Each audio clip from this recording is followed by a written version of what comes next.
Hello mga ka-El Diablo, ito naman po tayo sa cooking action, Mr. El Diablo and family. Magandang tanghali, umaga, gabi, hapon sa inyong lahat kung saan man kayo naroon, madaling araw. At ito naman po tayo sa ating lutuan action.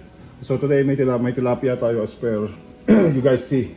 May tira akong tilapia, linisin nyo maigi. Siyempre, the key pagluluto ng sabi nga ni Airpat noon sa akin, turo na linisan nyo lang ng maigi, tanggalin ng bituka, hugasan. Hindi ko nga matanggal yung ano. Ang tigas kasi, dapat maliit na na isda para madali lang yung mga fins. But anyways, importante yung laman loob niya, tanggal, dress na maigi. Other than that, tilapia, maggagata tayo. Pampaalat, alamang, okra, lemongrass, sili, maanghangan daw natin. O ayun, tapos may sibuyas, bawang tayo. At meron tayong konting pechay o bok choy. Mga ka-El Diablo. At syempre, huwag kakalimutan ang panggata. Coconut milk. Yun lang naman ang meron tayo dito sa Edmonton. Wala tayo nung masarap sana kung may mga yung unang piga. But anyways, yan. Magkita-kita tayo sa susunod dito. Ito ano bang itatawag natin sa next nito? Ginataang ginataang tilapia.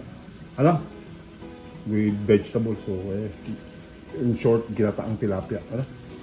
Yan. Sa mga lumat bago ha, maraming thank you. At sa mga hindi pa nakakapag-subscribe, mag-subscribe po. O, halika, next, mag-isahan blues tayo. Napakasimple lang naman ito.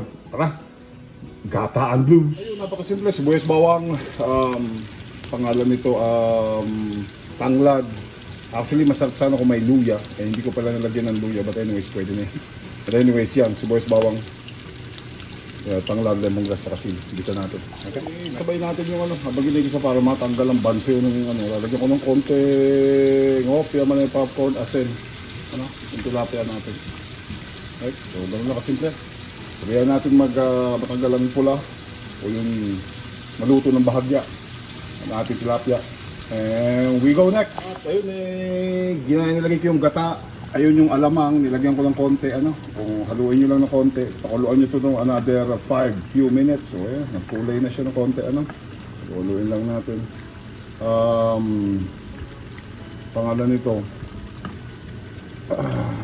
5 minutes, siguradong maluto lang siya.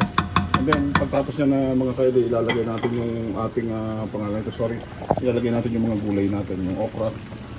Meron akong extra, yung jalapeno, tapos yung pechay natin, bok choy. Okay.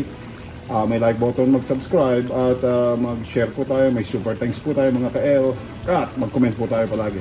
Sa lumat bago, maraming salamat. At sa hindi pa mga nakasubscribe, mag-subscribe po kayo. Ayan po ang ating ginataang tilapia. Sige, next natin. Mga ka-El, nilagay ko yung jalapeno tsaka yung okra natin. Sige, palambutin natin. Next, pagkatapos ng 5 minutes, so ayan, sinama ko na yung natin, inibabaw ko na yung pechay natin, yung bok choy natin. O sige, hintayin natin na takloban. Pag na lumambot na yan, ready na to. O sige, magkita-kita tayo sa final ito after 10 minutes. See you guys next. Diablo, kumulo, naluto, ayan na. Ayan na ang ating ginataan na tilapia. Kaya lang natin lumambot ng husto yung okra. At yung ating okra medyo she's okay. Sige natin. Lang natin na natin 15 minutes. Pero yan 15 minutes, 5 minutes pa. Pero yan yung final natin. Kaya tara, magsalo-salo tayo sa ating ginataang tilapia. That's what Mr. El Diablo is saying at the end of this video. Keep it tight, real and clean. At maraming thank you sa inyong lahat, mga El Diablo. Peace out. At makita-kita tayo ulit sa susunod na lutuan version natin. Okay, thank you guys all. Ginataang tilapia. Love you guys all. Howdy.